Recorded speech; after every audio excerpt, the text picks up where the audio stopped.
Thank you for listening to Comics for Fun and Profit. This is Kyle and Drew with your sneak peek at next week, episode number 647 for comics originally releasing June the 15th and June the 16th. But before Drew and I get into what's coming out in your local comic book shops this coming Tuesday and Wednesday, Drew, we've got some more Disney Plus stuff connected to our Marvel Universe, and we've changed things up. Normally, I gotta run on a Friday to watch it right before a podcast. Right.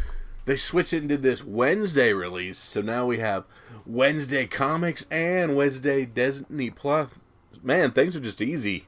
Yeah. So Loki's out, and I have to say that after the first episode, if you compare it to how I felt about WandaVision after the first episode and how I felt about Falcon and Winter Soldier after the first episod, it's my favorite. I think I like Loki the best. I believe you called everything your favorite. Now, will that pan out by the end? I don't know. And we got 9 episodes of Wanda. 6.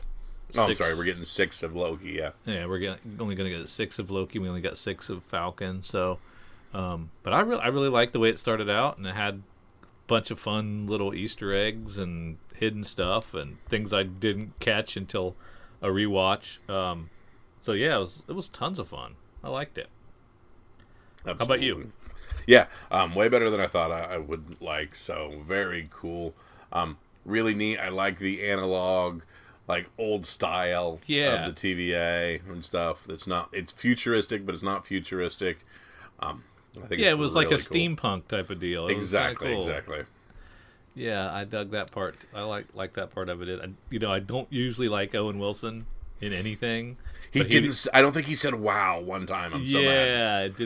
He didn't annoy me, so it wasn't bad. And that was really good. So stay tuned, and we get every Wednesday. Must see Wednesday. It's weird that it's not on Friday. I had forgotten about it because I just assumed it was Friday again for some reason, even though I knew. Yeah. And then people started talking about it, and I'm like, well, they got an advanced copy or something. And like, duh. Oh, it's already been out for a day. I just started seeing meme after meme after meme, and I'm like, I better watch this. Yeah. Have you seen that Phantom Menace meme that's... with Natalie Portman, where she kind of has the shock and awe? Yeah. I love it. I've seen nothing but like thousands of those. It's just crazy. That's the new one of the hour. That's the new one of the hour, and I laughed. I laughed multiple times, and now I'm just tired of them. Please stop. It's become the new cat across from the lady fighting meme. Oh yeah. Let's not bring that one back. Well, Kyle, it is that time of year again where award season, and here come the Eisners, where they usually make us they embarrass people who have done 600 episodes of a comic podcast into not knowing anything about comics. Yeah, we usually get shamed a little bit because we don't know all the nominees, and this will be no different. Let's skip best short story, because let's not even try that. Let's go to best single issue. Ooh, okay. So we have The Burning Hotels by Thomas Lampion, Hedra by Jesse Lonergan, The Other History of DC Universe by John Ridley, Sports is Hell by Ben Passmore, and Stanley's Ghost: A Halloween Adventure by Jeff Balke. So I know one of those. I know none of those. So that's crazy. That's crazy that best single issue, I only know one of them. That's embarrassing for me. Best continuing series. Here I do a little better here. I'm 6 for 6 in this one. There you go. Bitter Root, David Walker. I'm aware. Daredevil, Chip Zdarsky. Cool. Department of Truth, James Tinian. Gideon Falls, Jeff Lemire. Stillwater, Chip Zdarsky. A twofer. And Usagi Yojimbo by Stan Sakai. So hats off to Chip for getting 2 nominations for 2 of his series. That's dope. That's very cool. I wonder if that means he'll split his own vote. I would give it to Stillwater myself, but I think Department of Truth will probably get it. That'd be my guess. Bitter Root won last year in that, I was a lot of controversy about the voting last year or something during the pandemic. So, Were you talking about the presidential or the Eisners? I think this was just the Eisners. Okay, gotcha. Did they do mail-in? I knew it. Yeah, couldn't find those hanging chads anywhere. Best limited series: Barbalian, Red Planet, left Jeff Lemire; Decorum by Jonathan Hickman; Far Sector by N.K. Jemisin; Strange's Adventures by Tom King; Superman's Pal Jimmy Olsen by Matt Fraction; We Live by Inaki Miranda. And I'm accidentally leaving off all the artists because I don't mean to. I'm not dismissing the artists. You have on multiple occasions said writers over artists. Well, yeah. I mean, yes, but I don't mean to shirk them in these reading of the nominees. They're on there too. The writers and the artists are on there. What do you got on this one, Kyle?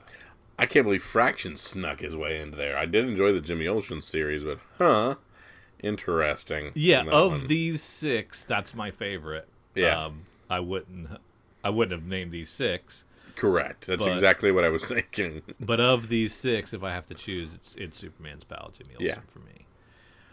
Best new series: Black Widow by Kelly Thompson. Crossover by Donny Cates. Department of Truth by James Tinian. Philadelphia, Rodney Barnes, and We Only Find Them When They're Dead by Al Ewing.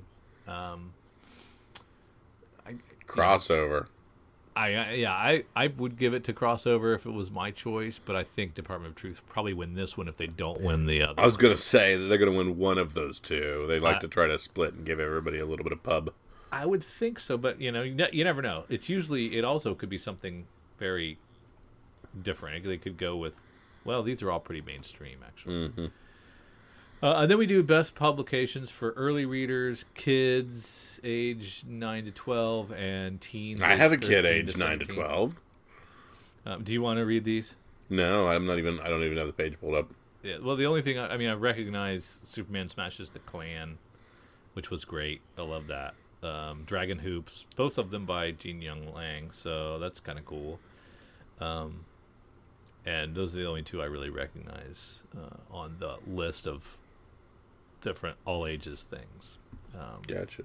So I just don't want to embarrass myself anymore.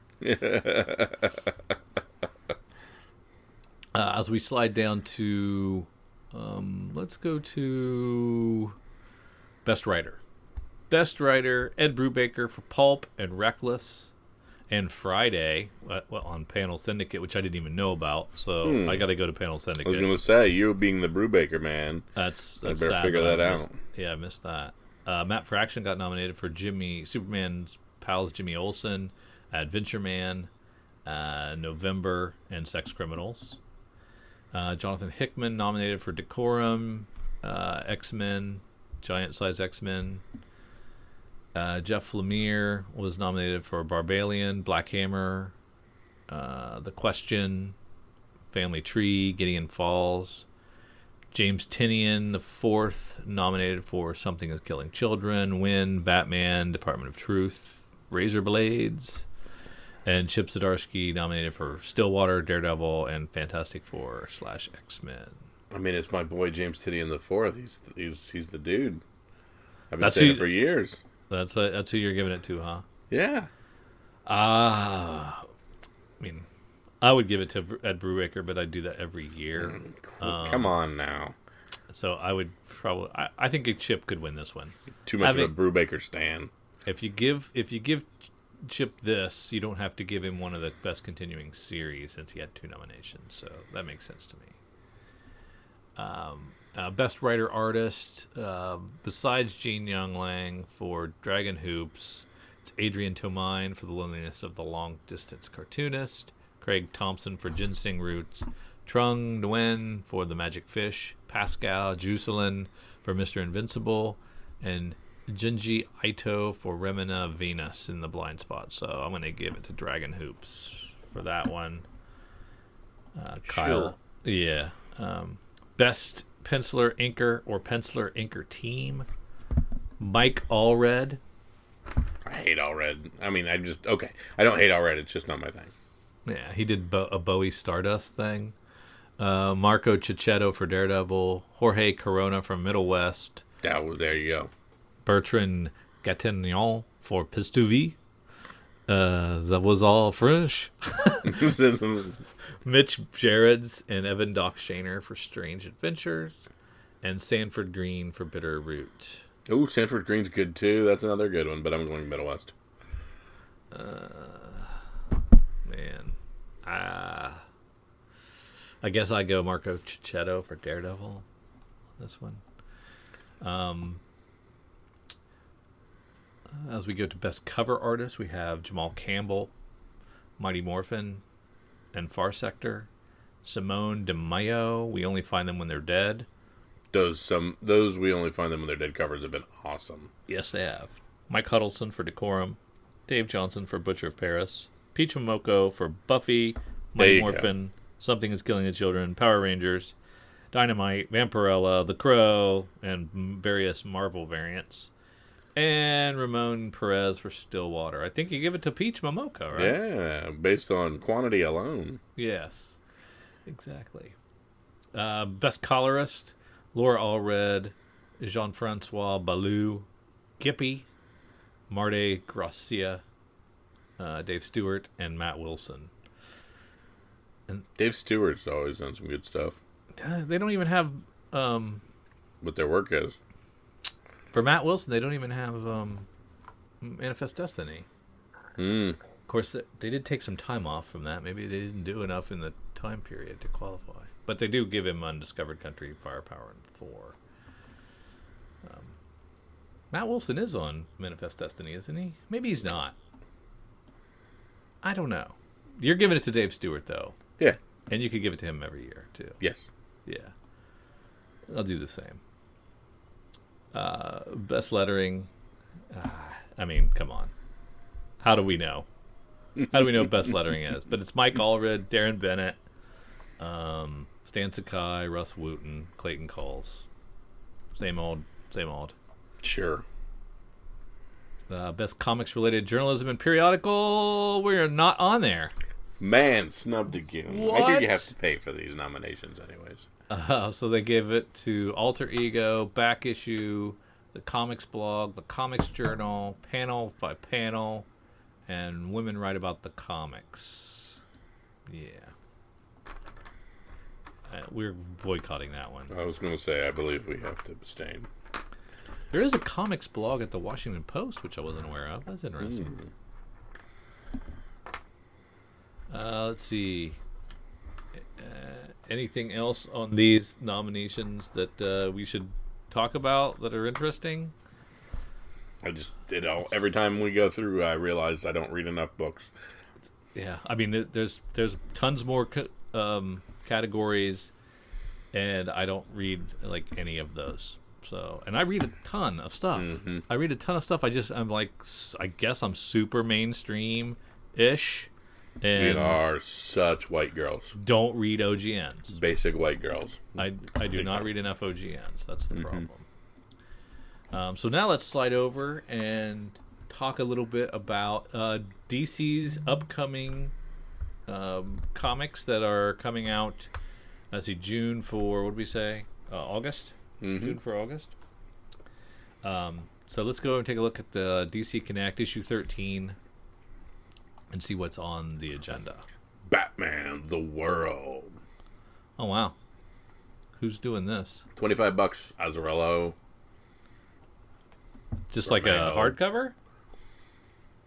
DC takes Batman's war on crime worldwide in a new hardcover anthology, Batman the World. This 160-page book will feature Batman stories by creative teams from across the globe taking place in their home countries. Oh, I see. North America, France, Spain, Italy, Germany, and the Czech Republic, Russia, Poland, Turkey, Mexico, Brazil, China, Korea, and Japan. Is that interesting to you? Mm-hmm. No. So Azzarello and Bermejo are U.S. Yeah. Matthew Gabela and Thierry Martin out of France. Blah, blah, blah. Whole lot of different people. We got Turkish writers, Czech writers. And an artist, too. So they'll Czech writers and artists, my apologies, yeah. Okay. That'll be interesting. I don't know that I'll want to buy this, though. Okay. Justice knows no borders. That's pretty cool. So how about Fear State Alpha? Batman Fear State Alpha. This is another James Tynion Batman book. And this is an event. Oh, good. The event over a year in the making begins. Fear State settles upon Gotham City, and no one is safe, overwhelmed by the dual threat of the Scarecrow and Peacekeeper 01. Batman and his allies have been one step behind since the events of Infinite Frontier 0, and with the arrival of a mysterious anti-Oracle and the return of Poison Ivy, Batman might have more than he can handle. That spoil anything for folks? Nope. And we still have Miracle Molly in there, so that's dope. Yeah. Then we have I Am Batman. This is number 0. This is a John Ridley book. It's a new Dark Knight. Future State gave readers. Jace Fox Batman. Is that who it is? Yep. Gave readers a preview of things to come with Jace Fox as the new Batman, but his debut in the core line arrives with a bang. The core line, like that means anything. Yeah, anymore.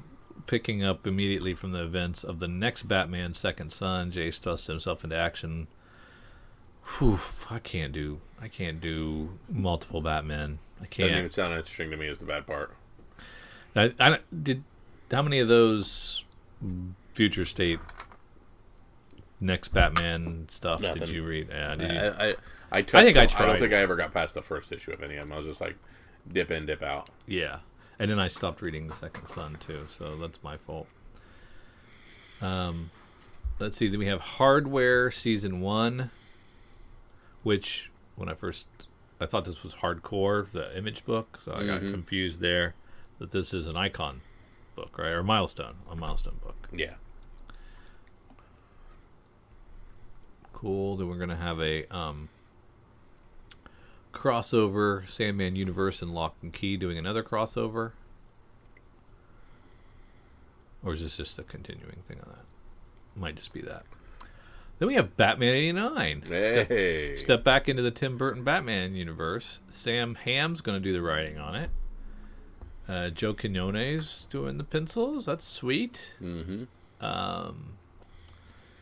I'm curious about this one. So this would pick up after the second one, I guess, or would it just pretend like the Penguin one didn't happen? It'd just be the Batman. I think so. I think it's just after the very first one. Just very cool. Yeah. I will. Sadly, I will probably read this. Heck yeah! Why not? Yeah. Now, Superman 78 is Robert Venditti, and is that when Superman came out? Was 1978? Mm-hmm. I didn't realize it was that long ago. Wow. I don't know that I don't know if I have the same nostalgia for that. No. Don't care as much. Maybe. I'm curious, but yeah. Yeah. Then we have Superman versus Lobo #1. Tim Seeley and Sarah Beatty get a crack at this one. This is the folks from, what was that Porn Stars in Space book that they're writing? Oh, yeah. I can't remember. Money Shots or whatever. Money Shot, yeah. Yeah. Yeah, so they're going from that to this. Sure. From Batman Secret Files, we have Clown Hunter #1. That's pretty cool. Ed Brisson doing writing, so it's going to be kind of brutal, I'm guessing. Yeah, no kidding. That's pretty dope. I actually really like that. I don't think I read the Joker War or finished it, so I might not be able to follow along with that one. I imagine they'll let you. They'll catch you back up pretty quick. Yeah, and then Matt Rosenberg comes over from Marvel to do a DC book. The Joker Presents, a puzzle box #1, and Chip Zdarsky does the cover for him. And this says it's story time. The GCPD discover a mysterious corpse, a magical box, and a murderer's row of the city's most dangerous villains sitting in a jail cell. Now all they need to figure out is what exactly happened. Fortunately, one suspect is willing to talk. Unfortunately, it's the Joker. That sounds cool. Mm-hmm. So see what Matt Rosenberg has to offer in the old DC world. Then we get a Pennyworth #1.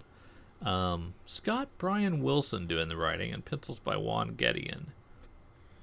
I don't know. I never finished Back in that. his MI6 days, so that's pretty rad. Did you ever watch that FX series? Uh-uh. I didn't see it either. I still need to watch that. I think it's on HBO Max now. I'll have to check. But it spans the years between the hit show and today. So I would need to catch up on the hit TV show before reading this, I think. Then we're going to celebrate 80 years of Aquaman. Are we not getting 50 covers? That's what I was just looking at. I was like, is he getting that same cover treatment? He must. Well, it doesn't say, does it? I have to give him multiple covers. Yeah. I mean, they did for everybody else, right? The Aquaman Through the Years covers. Yeah. We got some annuals here. We've got Batman Superman annual, Green Lanterns annual, Harley Quinn gets an annual, Suicide Squad, Midnighter gets an annual. Wow. It's a really cool looking Midnighter cover. Yeah.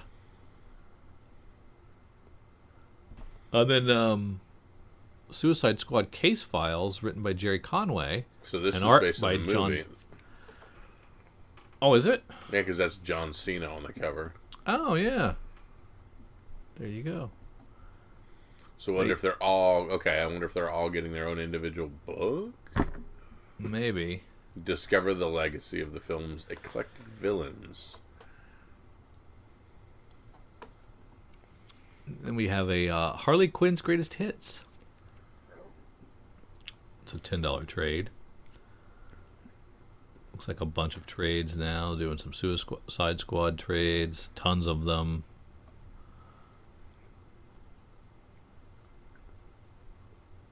Jeff B. Brown doing a young readers, Batman and Robin and Howard book. That looks kind of neat.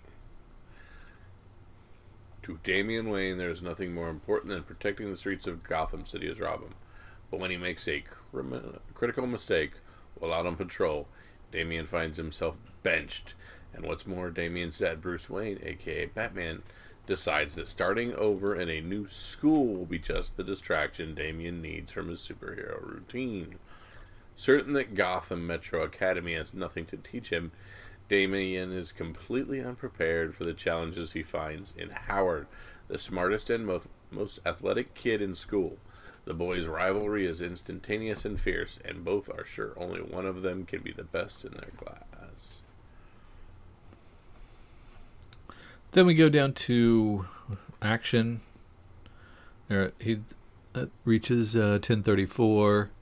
Batman 111. Still James Tynion doing the writing. That doesn't look like much changed, except we're moving into a fear state with Scarecrow, which we'll see play out in the event of the future. Batman Reptilian is in the third. That's pretty dope. Yeah, there's some cool covers here. There's a bunch of continuing things. Nothing else new. Just a bunch of continuing. Urban Legends has been okay. I'm behind on it, but what I've read I liked. Oh, yeah? Yeah. I'm behind on everything except Image Books. It's the only publisher that I'm current on. It's ridiculous. So how long is Tom King doing this Batman Catwoman? 12. 12, okay. Yeah, and that'll give him. I think that you put those 12 with his 88 that he did, and that's his 100 issue arc. That's his 100 issues of Batman. Or maybe he only did 82. I can't remember. They'll give him something. Yeah. Bunch of Infinite Frontiers finishing up. And that's about it. Anything else jump out at you? I haven't hit my Nightwing cover yet.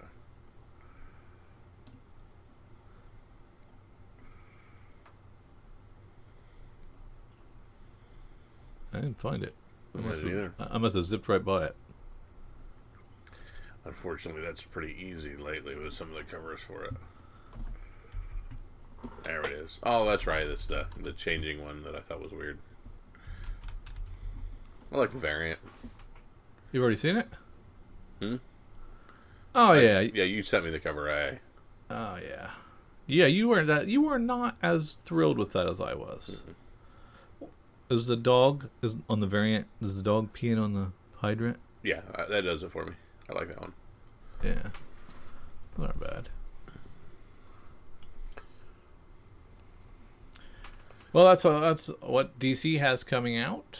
So get your orders in. I think we've only got a couple of weeks left before our orders are in. So we're going to be able to talk about maybe Marvel previews next week and maybe one more, depending on how close we are to the deadline for orders being in. We'll let you know. Absolutely. What more we can squeeze in. But now let's take a look at some of Cover Price's hot stuff. Yeah, let's see what's going over and do our Cover Price top 10. At rank 10, Peter Parker, the Spectacular Spider-Man #1 from 2017. Teresa Parker, Peter Parker's sister, recently returned in Amazing Spider-Man 67.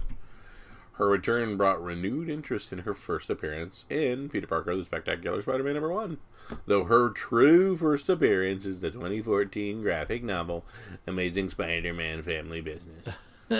This reappearance helped move 21 copies, $30 for all. At rank 9, Spawn 9. From 1993, persistent rumors of Angela being introduced in the MCU via Guardians continue to drive. We've talked about this many times. A CGC 9.8, $282. And I cashed mine in long ago. Long ago. What about Spawn #1? Because that's rank 8. Still have a couple. There you go. A CGC 9.8, $363. At rank 7, we have The Nice House on the Lake #1, the 1 in 25 variant. That 1 in 25 variant, $66. And 44 copies moved on the secondary market, so a lot of movement on that slam dunk item. At rank 6, Thor #2 from 2014. This is our Gore the God Butcher, correct? Or no, that's our Jane Foster. Yes. Despite a full cover appearance in Thor #1, the interior was more of a cameo, blah, blah, blah. First full appearance in 2, which is bullcrap because I have more copies of 1. CGC 9.8 going to $259. That doesn't make sense to me. Nope, completely stupid. At rank #5, Red Thorn #1, 2015. This comic series is rumored to be in development for the BBC Scotland by writer Amelia de Girolamo. This news seems very unconfirmed. However, it still moved 23 copies, and Rawls are now $35. Yeah, BBC Scotland's not moving the Spec Needle here in the States. I'll tell you that right now. We have at rank 4 Basilisk #1, the Sharf Virgin variant from Boom Studios. This new supernatural horror comic by Cullen Bunn already has a lot of fan interest. Horror comics are immensely popular right now and seem to be some of the best aftermarket performers. That's not based on content.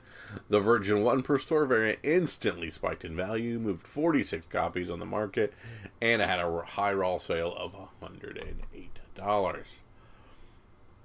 At rank 3, Nice House on the Lake, the standard covered A, already up to a $14 book. At rank 2, The Black Jack Demon from Literati Press. Or Literati? Anyways. Yeah, I think that's it. And yet another horror title. This new title by the independent publisher Literati Press has a hit on their hands. This issue is billed as a genre-breaking Western revenge tale about a boy who crosses the Western Plains in search of the stranger that murdered and skinned his father and destroyed the family mine. $35. We looked at that for about we missed this completely and we couldn't. I don't remember even seeing this one. Yeah. Did we? I don't think so. I don't think so either. And at rank #1, you and I have been on this one for a long time. 2016, interest and anticipation in Kate Bishop's appearance in the Hawkeye Disney Plus series has spilled over into her first solo series. This first issue in a bit of a surprise entry, as it doesn't seem to have any other reason than that, Granted, it also features the first appearance of Ramon Watts, who later becomes Aloy, sorry, I'm thinking of other things. But there's no news around that either. Still, this issue moved 73 copies and a CGC 9.8. And I'd rather have any of the Fraction Kate 100%. Hawkeye 100%. books than this. 100%. I don't get this at all. I mean, I'm telling you right now, Pizza Dog's going to be the breakout. We know this. You want it. You want that to be. I'm craving it. At rank 11, we have Sweet Tooth #1. The series is available on Netflix and is receiving very favorable reviews. I'm about 5 episodes in. Okay, and you liking it? It's good. It's very different and very paced different, but I like it. Okay, and you've never read a single issue, Correct. Right? Correct. I'm the same way. So I have some, and I don't think I've ever read them. Rank 12, we have America #1. Much like Kate Bishop, an interest in her first solo series, the same interest is applied to America's first solo series. High raw sale of $40. And I forgot on Sweet Tooth, sold 23 copies and had a high sale of $945 for a CGC 9.8. So that's quite nice. Yes, indeed. At rank 13, we have The Eternals from 1976. Still spurred on by the trailer, dropping 36 copies moved, a high sale of $885 for a CGC 9.6. At 14th slot, we have X-Men 53 from 1996. This is the first full appearance of Onslaught, and sold 23 copies and had a high raw sale of $50. At rank 15, we have Infamous Iron Man #1 from 2016. This is the first appearance of Victor Von Doom as Iron Man and the Tony Stark AI. Oh, that's right. We've got all this Tony Stark AI version 3 or whatnot. Yes. Sold 24 copies and had a high sale of $250 for a CGC 9.8. Something is Killing the Children #16.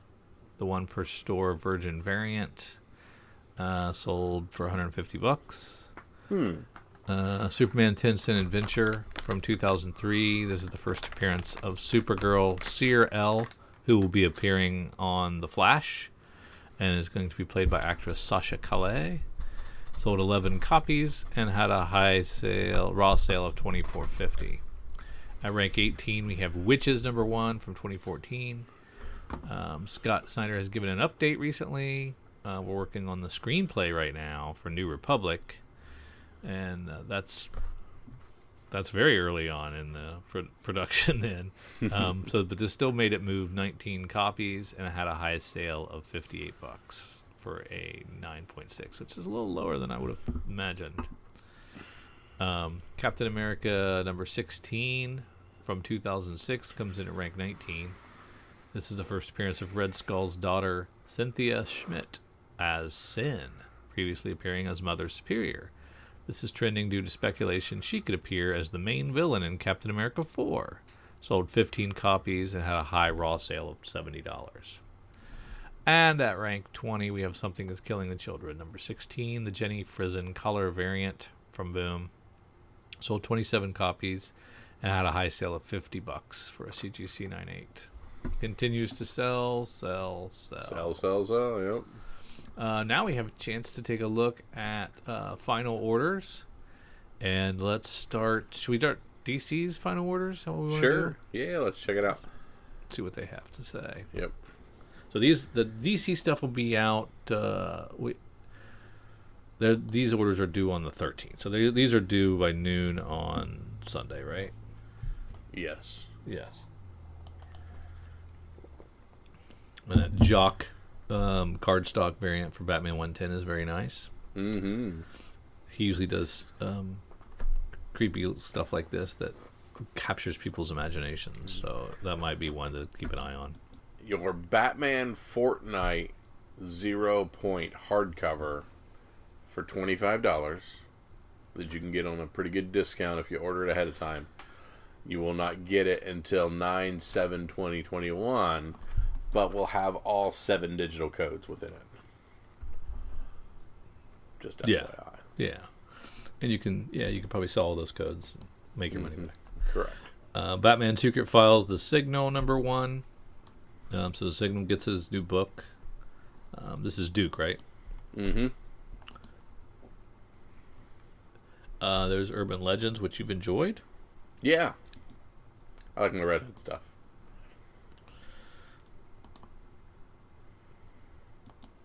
Crime Syndicate, Crush and Lobo. Dark Knight's Death Metal soundtrack, special edition, and I did not order these, and I wanted to. I wanted to get all these vinyls, and I never did find out the allocation and pricing on those. It talked like, well, they had different numbers, but it was like 1,000 on some of them. Yeah, I don't remember. Was it in a Cowabunga order form or not? I don't remember if it ever was. I didn't ever see it in the order form. No. Unless I missed that one, maybe. Yeah.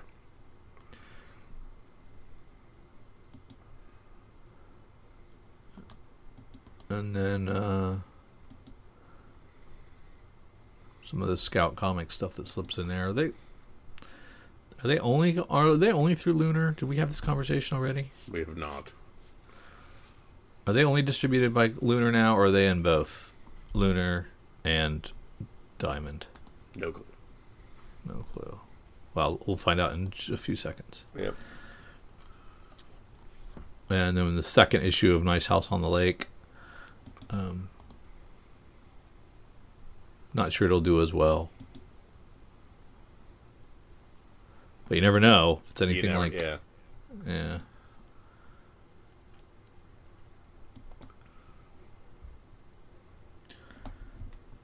Swamp Thing gets a Brian Boland cardstock cover. That's very nice.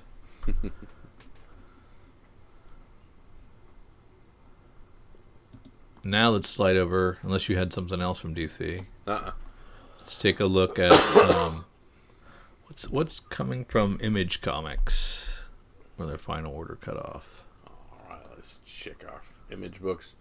We've talked about this Ant thing till the cows come home. Yeah. We have a second print of it. So even if you take a 14-year break, Yeah. you can still sell out. People are so excited about it. Yeah.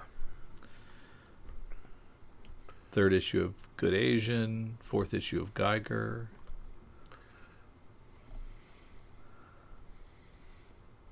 There's your third copy of Hey Kids Comics. Final issue of Carmen.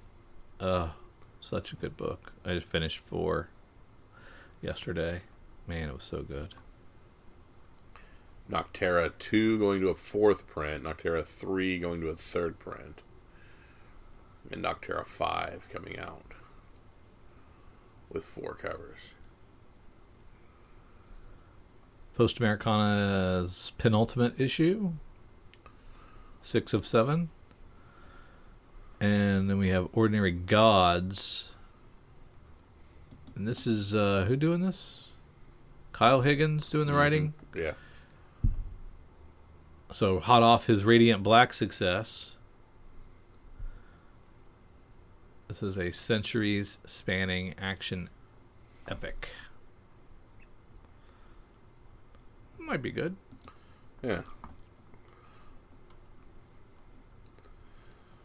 In the first issue of Skybound 10. And I believe I have the Clementine Yeah, cover. the Clementine cover D is the one to get.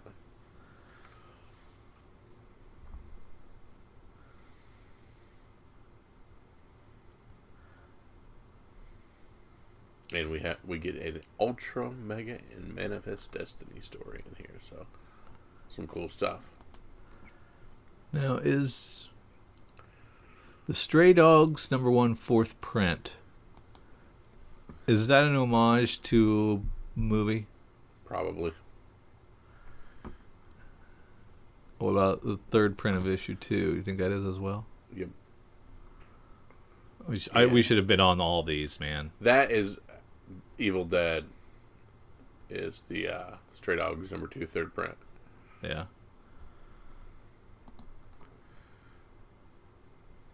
Yeah, all these look kind of familiar. Yeah. But we should have been on all these printings of Stray Dogs. Yep. Like they're all going to do well, Yeah. I think. Then we have Walking Dead 18, so we're right before No. our Michonne appearance. Yep.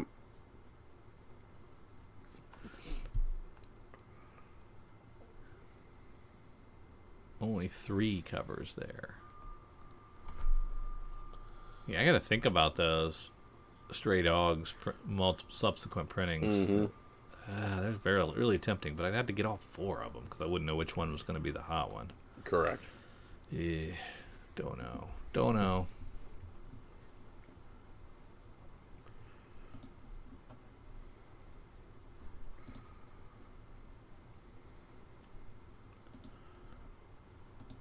So that's all I had for Image. Same here. Dark Horse doesn't really have anything for me. What? Although I do like the Masters of the Universe Revelations cover by Savon Sejic. Of course, the Masters of the Universe Revelation is the Netflix series that Kevin Smith's doing.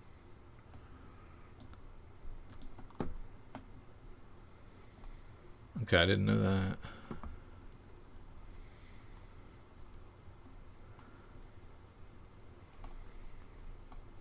Oh, Kevin Smith's writing it too. Cool.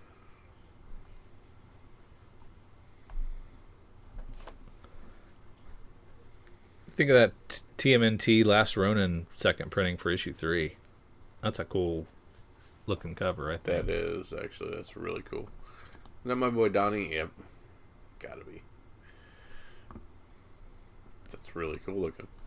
There's not Donnie, that's Last Ronin, but he looks like Donnie.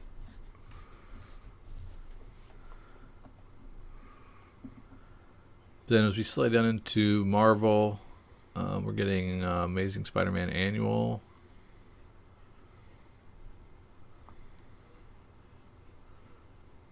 Amazing Spider-Man 70 Momoko Goblin cover. You like that? A little do. watercolor? I don't know. I do. The Goblin? I don't know. Yeah, I think that's a really nice cover. Well, she does a Hulk down for Immortal Hulk 48 as well. And she does the Avengers 46 cover. And, yeah. To me, they look like, just a kid. The kid's moving a little sketch. Not impressive at all. Last chance to get the Werewolf by Night facsimile.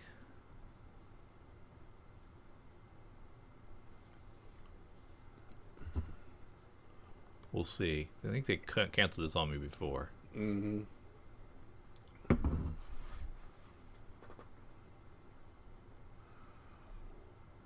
Are you excited about X-Men #1? Yeah. You gonna give it a shot? I'm gonna dip in. Like I'm not big into Krakoa as I'd like, but I'm gonna give it a shot.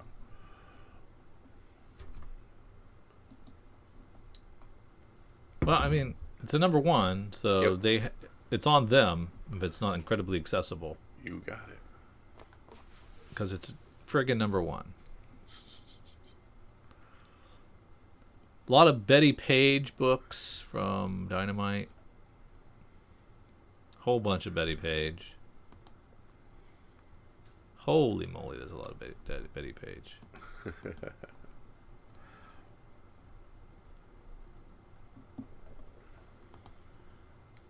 Down at Boom, we got Basilisk. Do you think we should... it's too late. We missed the boat on Basilisk. Yeah. Okay. So what is these incentive copies of this Betty Page? Who is Larix Lee? I actually like that. I really like that cover.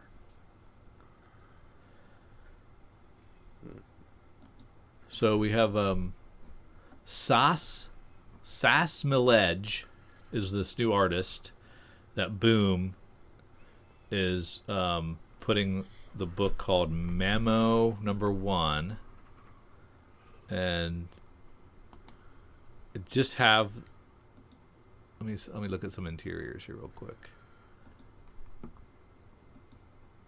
It's a good art style. Mm-hmm. Could be something. Might be somebody to take a chance on. Is this Sass Milledge, who not familiar with this person's work. There you go. But I kind of like the art style. It's pretty nice.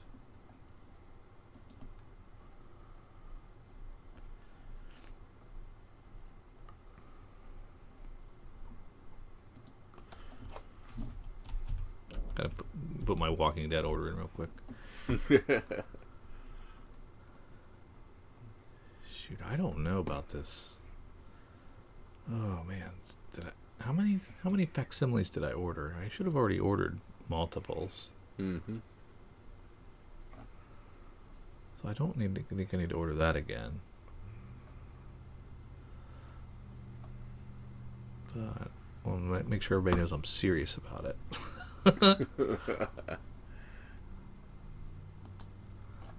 I lost that book by Sass Milledge. What was it called? Mamo? Mm-hmm. Yeah, I lost it. I'll find it later. Oh, there it is. So they have a 10 copy incentive and a 25 copy incentive. But I say just go for the cabaret. Keep it simple.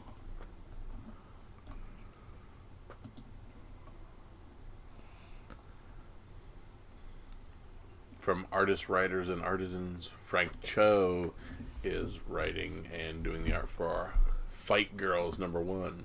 Yeah. That will be a cool book to pick up. Cherry Blackbird, one of our picks from last week, Mm-hmm. went to a second printing from Scout.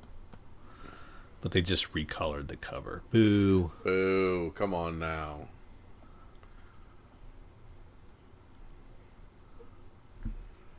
But it gives people the chance to put it in people's hands, which I like. Yeah, 100%.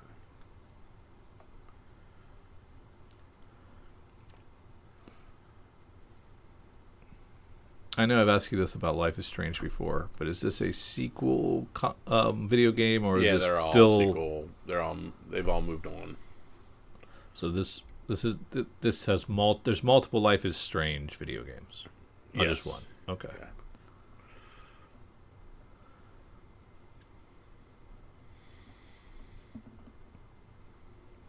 Yeah. New Rivers of London. This one's called Monday. This is from Titan. I liked Rivers of London. I read the Yeah, first it couple wasn't- and it wasn't but bad. I don't know that it needed more. I didn't stick with it, but yeah. Nottingham, 5th printing for issue 1. Yeah, 1 goes to a 5th, 2 goes to a 4th, 3 goes to a 3rd, 4 goes to a 2nd. Sense of pattern. Yeah.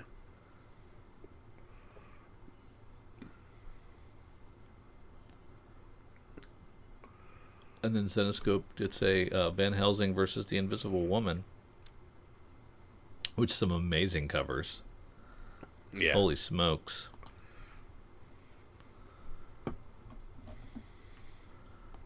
There's some good stuff on there. Mm-hmm.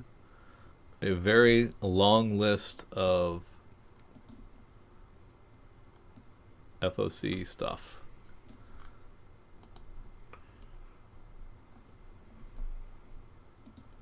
All right, Kyle, what's next? All right. So after that, we have our Hot 10. Oh, yeah. So let's head on over to our good friends at CBSI, our Comic Book Invest. Let's find their top 10 books to see what else is selling great right now in the secondary market.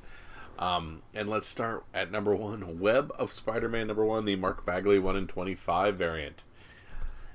Dang, $150.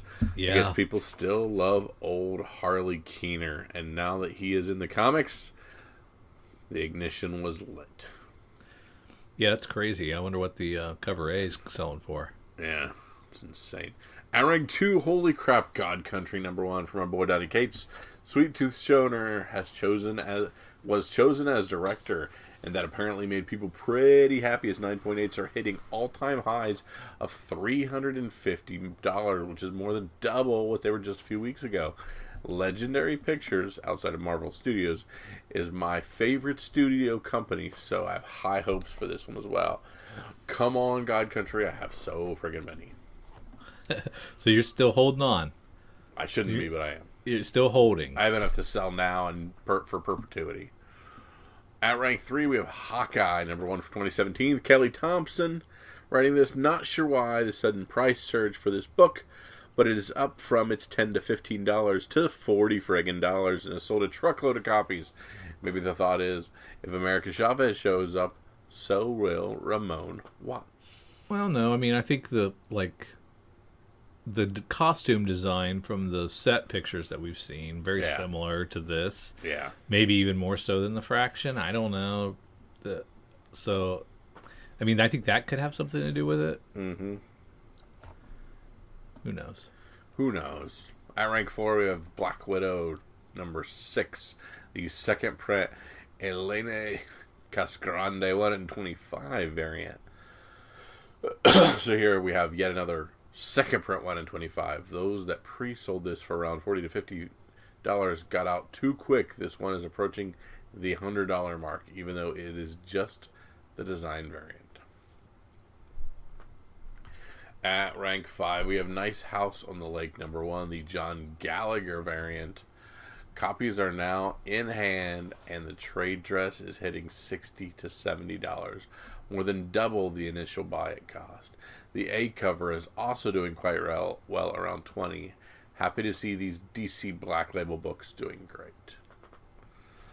At rank 6, Submariner number 1. This is an old friggin' book. Namor has never been able to hold an audience for any substantial amount of time. All-time highs are being set across the board on this book solely on some reports. Learn from past mistakes, people, like the Mephisto stuff. Yeah, so what is the... I have no idea what this reliable... The 3? Yeah, I'm not sure what that is. What are we talking about here? Where's this coming from? I have no idea on any of that. Yeah, me neither. Okay. At rank 7, we have Avengers 8, a 4.5, sold for $1,200. A 3.5, sold for $830. And a 2.5, sold for $650. All are all-time highs this week.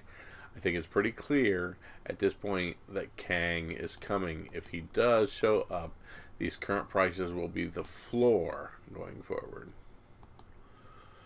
At rank 8, we have Thor, number 5, the J. Scott Campbell variant from 2008. Back up to the $40 and $50 after having dropped to around $20. Loki Episode 1 did not disappoint, and it appears certain that Lady Loki is to blame for what is going on. We have been fooled by Disney Plus shows before, though. Strange Dogs, number 1, the Staniak Blair Witch variant. Stray Dogs, but Stray Dogs, what did I say? Strange Dogs. I was reading ahead to the Blair Witch because I'm like, I would have known that one. That one I understand. Variant, which is capped at $500. I think it might be time to show some love to the series. This and the Poltergeist cover is now selling for $160 raw and $450 for 9.8s. People who have read this series so far seem to really love it, and this is generally a key indicator for long-term success for these indie books. And how could you get this limited to 1 in 500? Was this an FOC exclusive, or it's not 1 in 500? They just did 500 of them, and I don't know if you had to order it from the website or what. Stupid.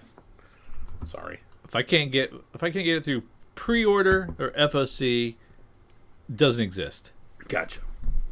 That'll really keep you out of a few hot books, but that's okay. DC Comics presents 47 is at rank 10. Holy moly, $3,500 for a direct CGC 9.8. Man, kicking myself for moving my newsstand 9.8 a couple of years ago. Is this too high for this book, though? Meaning, yes, He-Man has a cult following, but does that translate into these books being the type of prices for other comics? Wow, really? $3,500 for this? Yeah. That's nuts. I'm sure you had this. Yeah, probably. This is right up your alley. Yep. DC and Masters of the Universe. And we have honorable mentions. Savage Dragon number 137, the Obama variant. VHTF book sold for $150 this week.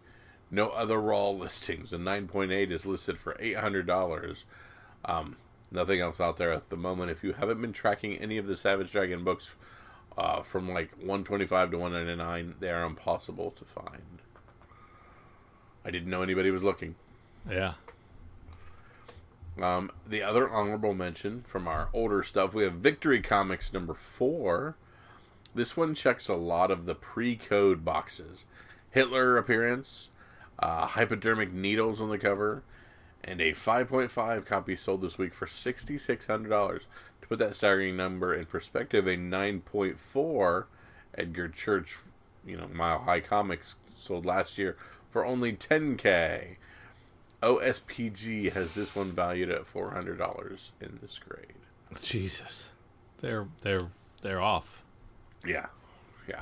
Just a sad, or the person who bought it is crazy. Yes, that's also possible. There's also possibilities of that. Yeah.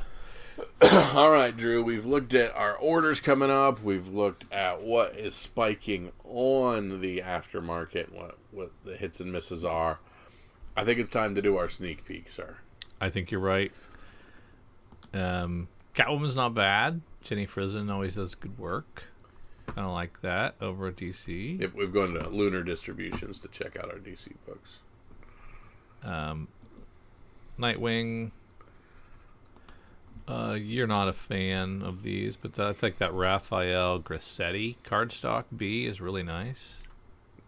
It is okay. I like probably the Pride version best of any of them. Yeah, that's good too.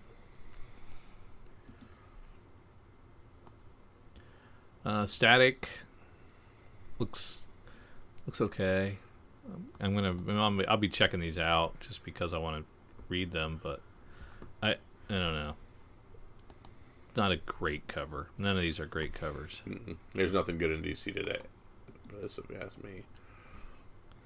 Yeah, it's all pretty average as far as from like covers jumping out at you and like some easy picks. I don't know that Static's gonna move the needle at all. Yeah.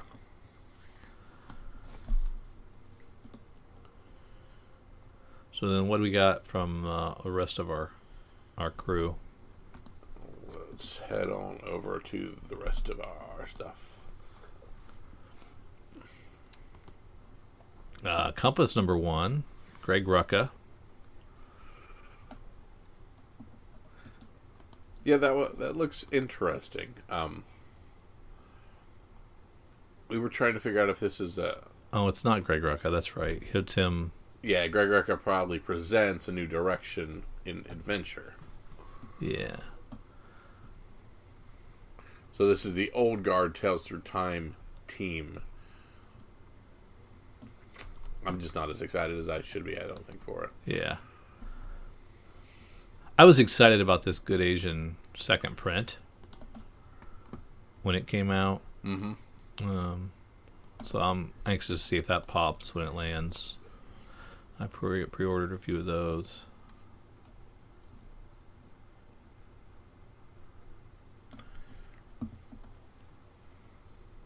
Silver Coin 3, this will probably be where the rubber meets the road for you because you really liked 1, but then weren't a big fan of 2, wasn't it? It's true. That's exactly right. Stillwater is its 8th issue.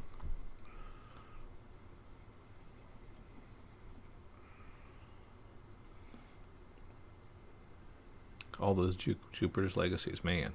Mm-hmm.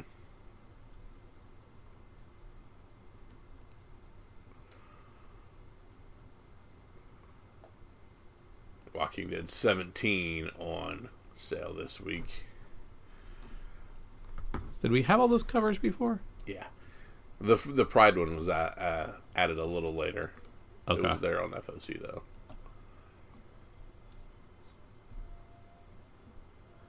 Yeah, Time Before Time. I'm really looking forward to that next issue, too.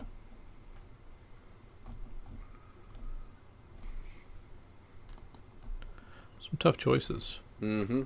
Why make a choice, though? Just buy them all. Just buy them all. Absolutely.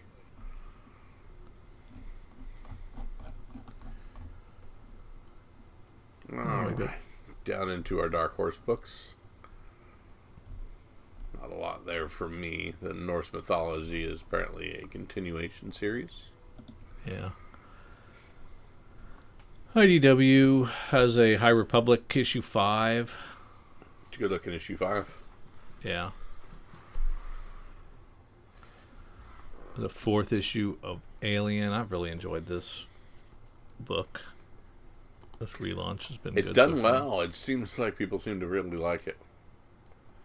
Everybody I've talked to that read it, at least. Yeah. Yeah. So far, 3 issues in, it's been good. Demon Days Mariko #1. There's a lot of interesting covers. J. Scott Campbell, a really good looking cover. Yeah.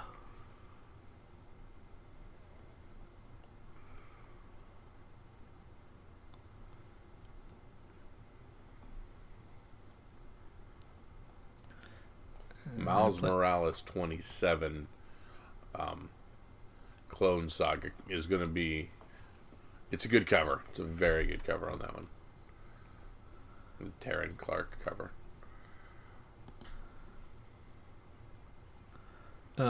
Who is the Christopher action figure variant for Star Wars 14? Just some random dude? Or who is that? I didn't even see it. B-Wing pilot. Gotcha. Yeah, that is about as random as it gets. I don't even remember what a B-Wing is. I'm going to lose my Star Wars card.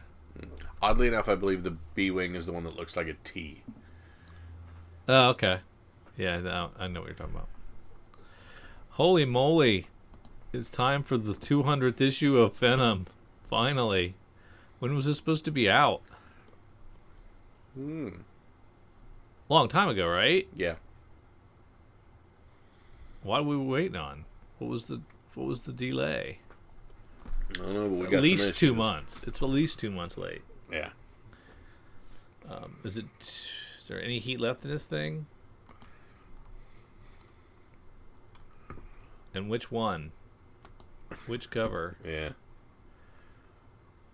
Man. Yeah, I would never guess right.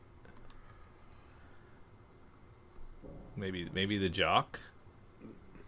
I was looking at that one. I like the Bagley, too. Gleason's doing his web thing. Yeah.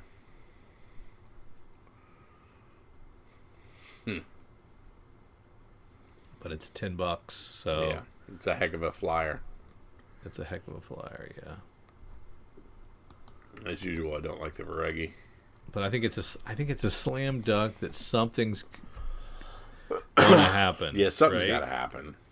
100%. So I'm gonna say you go Jock. I think it's gonna be the Jock.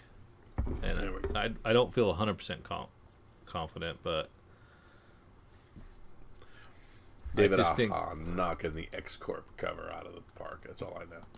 I think he's overdue to do something crazy with Venom. It's been a long time. Dynamite, Sacred 6 covers. Man, what do they got going on there? Have they all been like this? Yep. Oh, missed them. More Berserker and Boom. Oh, really? What Yeah. what issue are we talking about? 3. Yeah, you can't go wrong with them. Mm-mm. You like the foils, right? I do, actually. Very much like the footballs. 7 Secrets, issue 9. My boy Tom Taylor.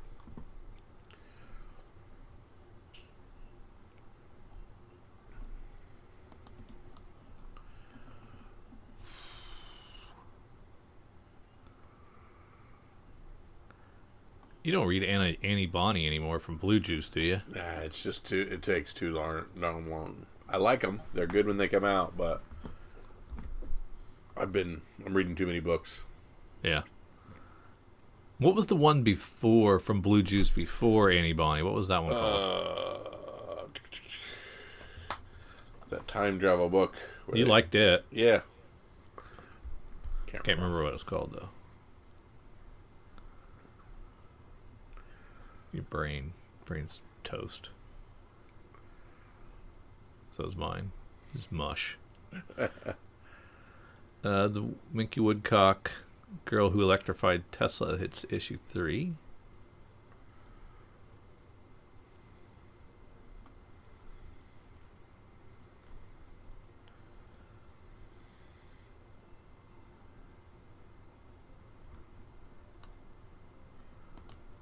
Space Pirate Captain Harlock. This is from Ablaze Comics. Looks kind of interesting. And they got a ton of covers, too. Talked about this Aftershock book, Seven Swords, #1 by Evan Doherty.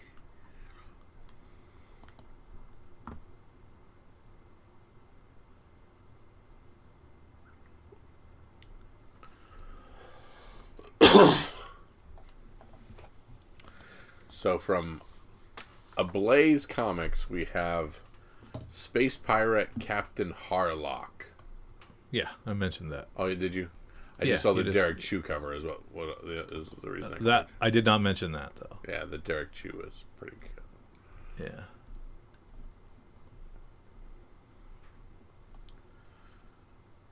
Back half's not loaded. No, it's not. No slam dunk this week.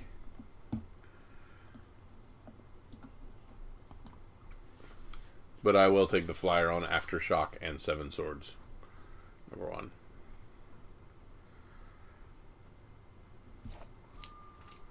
That's your pick? Yep. Seven Swords, #1? Yep. From Aftershock? Yep. Is it just cover A? Just cover A. That's all that's available. I kind of like that. And then I will go with Venom #35. The 200th issue of Venom through some legacy going with that shenanigans. Jock cover? And I'm going with the Jacques cover. Very nice. Very nice. Can't beat that. Yeah. We've made it through this whole episode and we forgot to talk at all about the Patreon. So you can follow us. Find us at patreon.com, Comics for Fun and Profit. We're talking about all kinds of cool stuff. We'll definitely be talking about the Lokis and the different speculation items there. If you want to be part of that Slack channel and those conversations, make sure you join that Patreon and get in there. We do our giveaways as well, and the only way to be in those giveaways is to be part of that community and be a patron. We'd love to see you there. But either way, we're thankful that you followed us through here today as we put our picks of the week. We thank you so much for Drew and for myself. See ya.